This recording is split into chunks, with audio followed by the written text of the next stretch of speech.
just want to welcome everyone to the gallery for Jason Sherry's show. And I don't know if you guys noticed the review that we got just a couple days ago that Bob Pincus wrote. It's pretty great.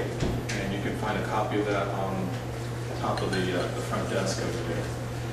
So I'm not really going to say much. I'm going to introduce Jason Sherry. He's the artist over here. And Neil Kendricks, who's the film curator at the Museum of Contemporary Art here in San Diego. And I'll just turn it over to you guys.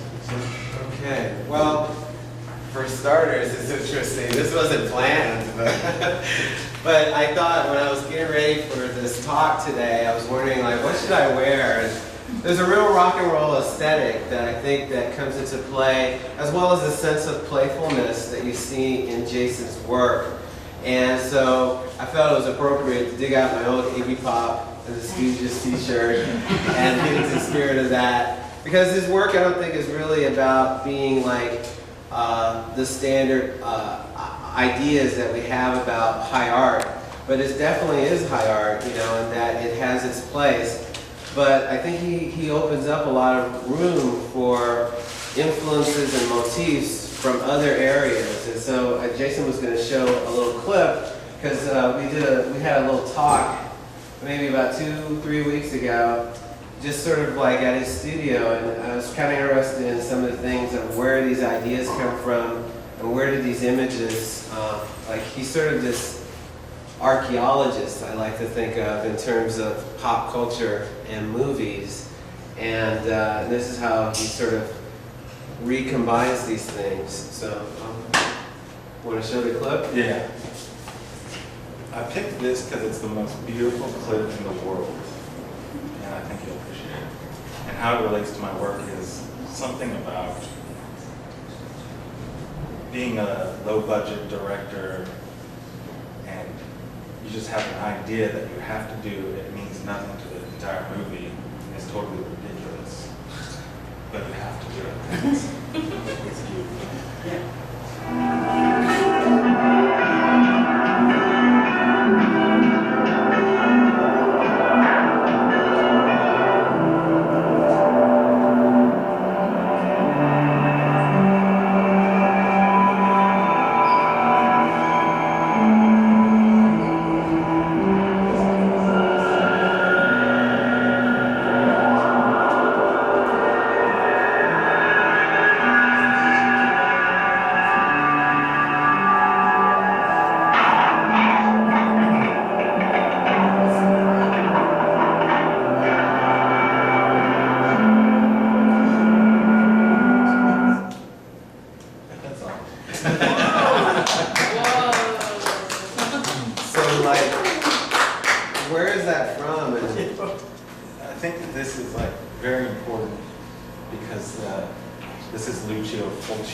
Zombie 2, and he is capitalizing on the success of Dawn of the Dead, George Romero.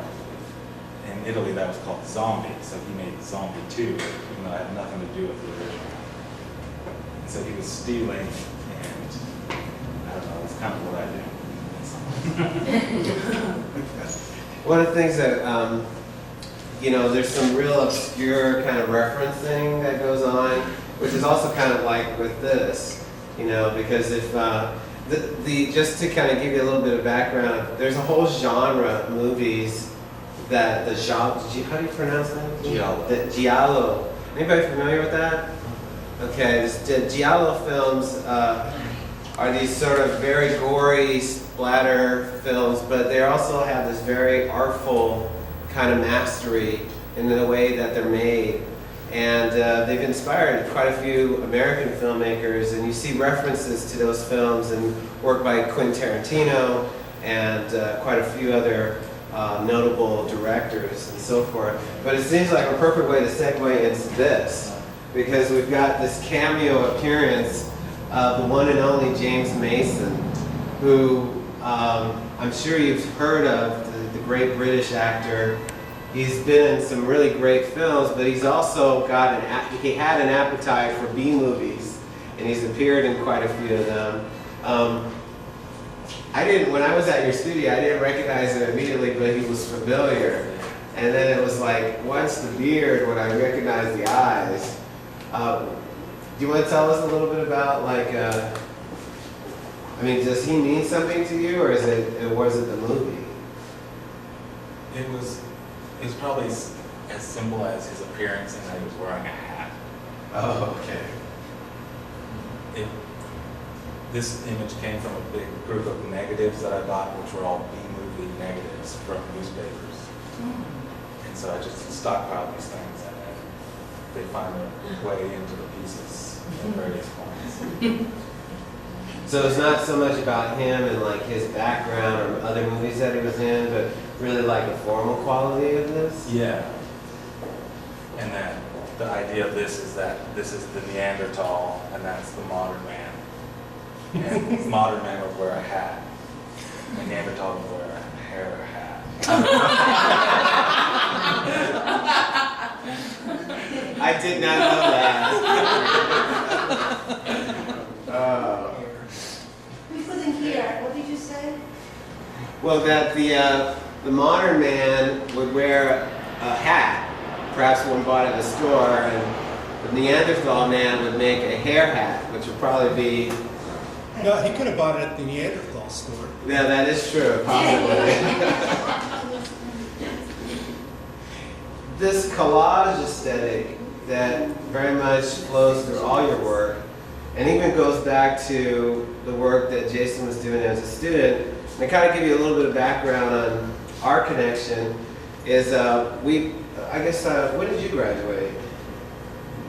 2000. Okay, so we both went through the art department at San Diego State University, and we both studied under the late Walter Cotton, who was one of the great instructors here in San Diego and also a great artist. And I would always go back, even though I graduated back in '94, to visit Walter, and then I would end up meeting his current students, and that's how I ran into Jason when he was still there. And then again, San Diego's arts community is somewhat fluid in terms of that. I don't even know if it's 1 degree of separation. You end up running into somebody, whether they're in a band or they're doing visual art or they're a writer, and you just sort of become part of that community. So like, even in Jason's earlier pieces, there was this element of finding, like almost like a hunter and gatherer of images and words and stuff like that. How does that work for you? Like, I mean, is it almost like that you just sort of have this collection of material and then you have to kind of wait for it to find its right place? Yeah. Sometimes I'll find something that immediately is going to be a piece, but other times these images sit around forever. Can you give us is there a piece in the show that This sits around image forever? of these two guys was a big stack of negatives I bought of all drug busts in San Francisco. So these are 2 cops, and this is a big barrel of weed that I put letters in, because the idea is that Neanderthal and modern man share the speech gene, so they're kind of like going through the speech Oh. togetherness.